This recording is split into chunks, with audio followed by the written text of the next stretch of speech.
Welcome to my YouTube channel. ഇന്ന് രാവിലെ തന്നെ ഞങ്ങൾ കണ്ടത്തിലേക്ക് ഒന്ന് പോവാണേ. ബട്ടർ കഴിച്ചിട്ട് കുറേ നാളായി. അതെന്നും നോക്കി ഇങ്ങനെ എന്ന് പറിക്കണം എന്ന് ഇങ്ങനെ ആലോചിച്ചുകൊണ്ടിരിക്കുകയാണ്. കാരണം അതിന് മൂപ്പായെന്ന് അറിയത്തില്ലല്ലോ. രണ്ടും കൽപ്പിച്ച് ഇനി ഞങ്ങൾ ഏകദേശം ഒരു മുഴുപ്പൊക്കെ ആയിട്ടുണ്ട്, നമുക്ക് പോകാമെന്ന് പറഞ്ഞ് ഞാനും ആൻസിയും കൂടെ ഒരു തോട്ടിയൊക്കെ എടുത്ത് പോയി. മുറ്റത്തുനിന്ന് നോക്കുമ്പോൾ പറിക്കാൻ ഒട്ടും പറ്റുന്നില്ല. അതുകൊണ്ട് ആൻറ്റി പറഞ്ഞ് ഞാൻ അതിൻ്റെ ചോട്ടിൽ പോയി നിന്ന് തന്നെ പറിക്കാടീന്ന്.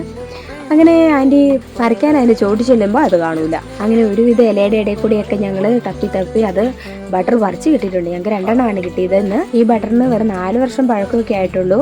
അതുകൊണ്ടായിരിക്കും ഫസ്റ്റത്തെ കായ ആയതുകൊണ്ടാണ് തോന്നുന്നു ഞങ്ങൾക്ക് ഒരുപാട് കായൊന്നും കിട്ടില്ല, ഒരു 8 കിട്ടി. അതിൽ കുലുക്കി നോക്കുന്നത് അത് മൂപ്പായെന്ന് അറിയാൻ വേണ്ടിയാണ്. കുലുങ്ങുന്നുണ്ടെങ്കിൽ അത് മൂപ്പായെന്നാണ് അർത്ഥം. അത് നല്ലോണം മൂത്തിട്ടുണ്ട് കേട്ടോ. ഇതിന് 5-6 ദിവസം കടലാസിൽ കെട്ടി പൊതിഞ്ഞ് വെക്കണം. അത് നന്നായി പഴുത്ത് കഴിയുമ്പോഴാണ് നമുക്ക് ജ്യൂസ് അടിക്കാൻ പറ്റുള്ളൂ. പഴുത്ത് കഴിയുമ്പോൾ നമുക്കിങ്ങനെ സ്പൂൺ കൊണ്ട് വടിച്ചെടുത്താൽ അത് കിട്ടും. അതിനുശേഷം നമുക്കത് കുറച്ച് പഞ്ചസാരയും പാലും കൂടെ ചേർത്ത് 2 ഏലക്ക ഇട്ടിട്ട് നന്നായി അടിച്ചെടുത്താൽ നമ്മുടെ ബട്ടർ മിൽക്ക് ഷേക്ക് റെഡിയായി കിട്ടും. ഇത് കുടിക്കാൻ നല്ല സൂപ്പർ ടേസ്റ്റ് വേണം, അതുപോലെ നല്ല ഹെൽത്തി ജ്യൂസുമാണ്. ഈ ജ്യൂസ് ട്രൈ ചെയ്യാൻ മറക്കല്ലേ.